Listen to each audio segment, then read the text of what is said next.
This is K2 News at 11 on your side. Tonight at 11, a celebration to honor a young woman taken too soon. Even in her death, after just 19 years on this planet, she is making a difference and she is changing the world. Her family says she was killed by her boyfriend. While they reminisce on happy memories, they're also reflecting on the signs of domestic violence. There was one incident where he hit her. There was a lot of emotional manipulation. To many, her death is a wake-up call to start talking about domestic violence. The more conversation we have, the more openness we offer one another. Talk about domestic violence is so incredibly important. K2 News at 11 starts right now. And we begin tonight with a live look at the memorial for Amara Marlouk, the 19-year-old Portland State University student who was shot and killed near campus early Monday morning, moments after getting off work. Thanks for joining us for this late news. I'm Catherine Kissel. Friends and family and Portland State University students gathered on campus to honor her life that was cut far too short. K2's Francis Lynn joins us live tonight. And Francis, what was the message today? So event organizers told me that Amara's friends and family spoke at the event, and they talked about the importance of noticing signs of domestic violence in relationships.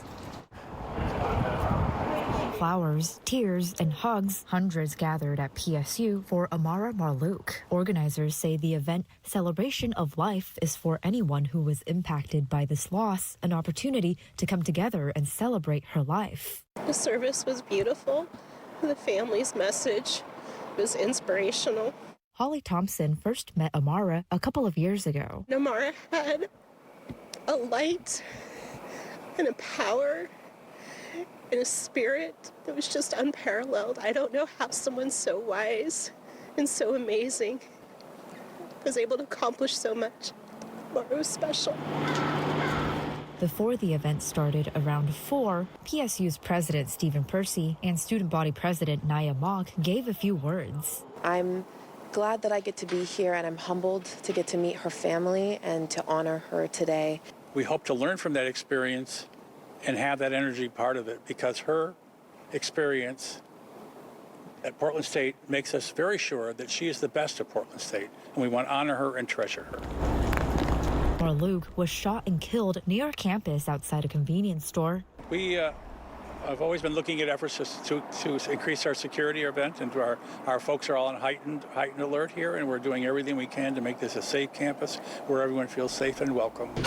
A few days after the shooting, police arrested 20-year-old Keenan Harpole. Her family says he was her boyfriend. The more opportunities we have like this to celebrate her, to talk about domestic violence, to talk about what it looks like to support each other as students, as people, as community is so incredibly important. We have activated our full range of mental health and counseling services to support our students, our faculty, and other people that may need to have some help in this very difficult period.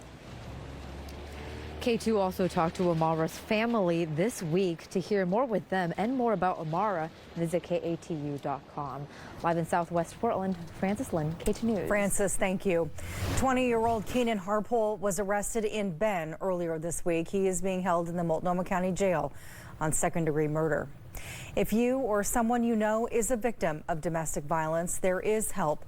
You can call the Domestic Violence Hotline, the number you see there on your screen, or you can chat online at thehotline.org. They're available 24 hours a day. It is free and confidential.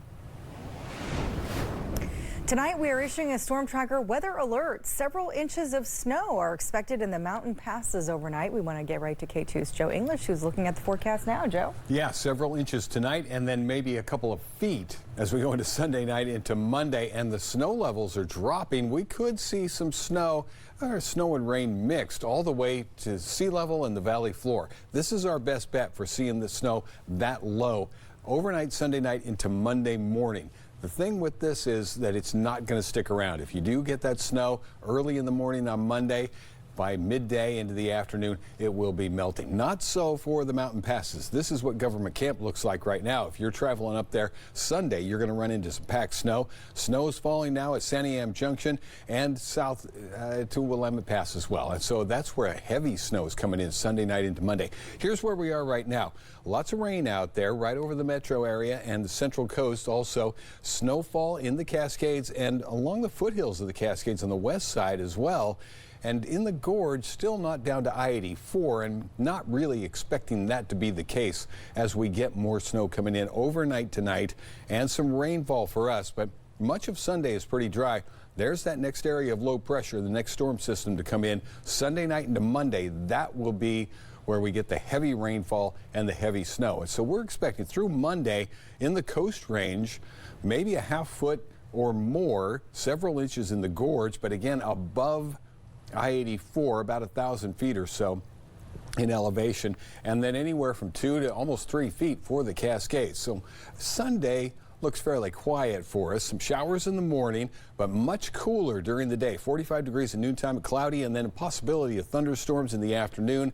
A high about 10 degrees cooler than today's high of 56. And get used to that. It's going to be around for a while. So is the moisture. So we'll talk about all of that coming up in your complete forecast in about 10 minutes. All right, we'll see you then, Joe. Thank you. You can also download the KATU News weather app for more weather updates. We'll have more for you starting tomorrow at 7 a.m. The body of a missing snowboarder was found this morning on Mount Hood. Crews recovered the body of Ryan Mather from the Heather Canyon area. The 30-year-old never came home after snowboarding on Meadows last Tuesday. Hood River County deputies say that his body was found near the black and double black diamond zones. The sheriff's office says their thoughts and prayers are with their family. Portland police got another illegal gun off the streets last night. They say officers found this gun during a patrol near Southeast 122nd and Stark. The person with the weapon also had a warrant out for robbery. Police say that area has been a hotspot for recent shootings.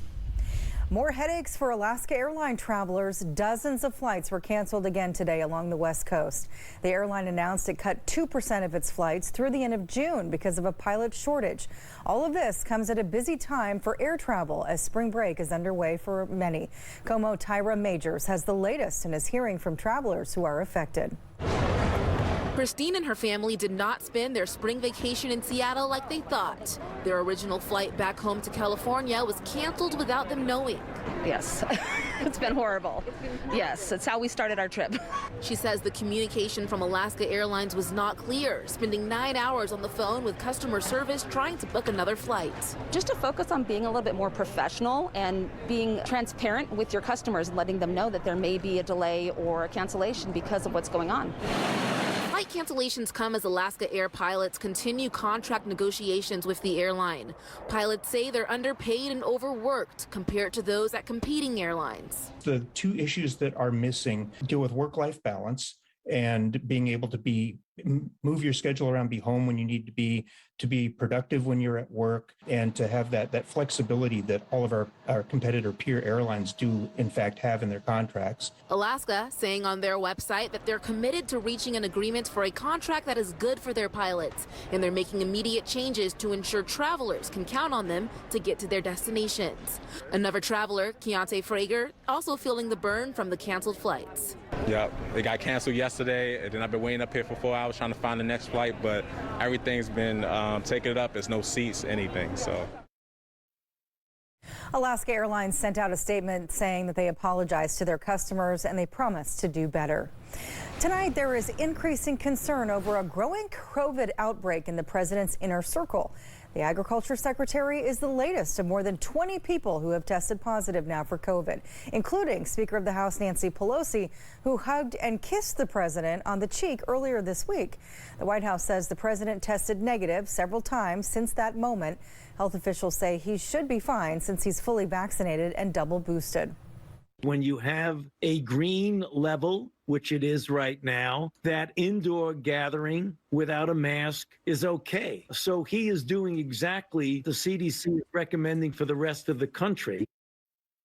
About 21 states have seen new cases climb by about 10% or more in the last week. However, health officials say they're not concerned about a potential surge. The British Prime Minister Boris Johnson showing solidarity to Ukraine today, walking side by side in the country's capital with President Volodymyr Zelensky. His visit to Kyiv came as a welcomed surprise. Johnson announced a new package of financial and military aid, including 120 armored vehicles and new anti-ship missile systems to Ukraine. In the last few weeks, the world has found new heroes, and those heroes are the people of Ukraine. His visit comes a day after a deadly attack on a train station in eastern Ukraine. At least 52 people were killed and more than 100 hurt. Russia has denied responsibility. And this is developing tonight. Crews are responding to a fire at a home in San Jose. Firefighters say it happened tonight in the south side of the city. This thick smoke could be seen from miles away. No reports of any injuries, but fire officials are asking people to obviously avoid the area. Funeral services were held this weekend for the 14-year-old who died at an Orlando theme park. Hundreds of family and friends gathered to remember the life of Tyree Sampson. Last month, Sampson fell to his death while on a ride at Icon Park. The ride remains closed as investigators continue to look into what happened. His family says that he will be remembered for being a great young man and leader. And Pittsburgh Steelers backup quarterback Dwayne Haskins has died. He died earlier this morning after being hit by a truck. Florida Highway Patrol says the 24-year-old was walking on the highway when he was hit. Haskins was training in Florida, preparing for his second season with the Steelers. Police haven't confirmed why he was walking on the highway. Next on KATU News at 11, your headphones may be stealing your data. We're going to tell you why this is becoming such an issue for Apple AirPods, that is. And now to our trivia question of the night. The creator of what long-running animated TV show named the characters after members of his own family? We'll have the answer later on. And as we head to break, let's take a live look near Mount Hood, where several inches of snow are expected tonight. We will have more on your forecast when we come back.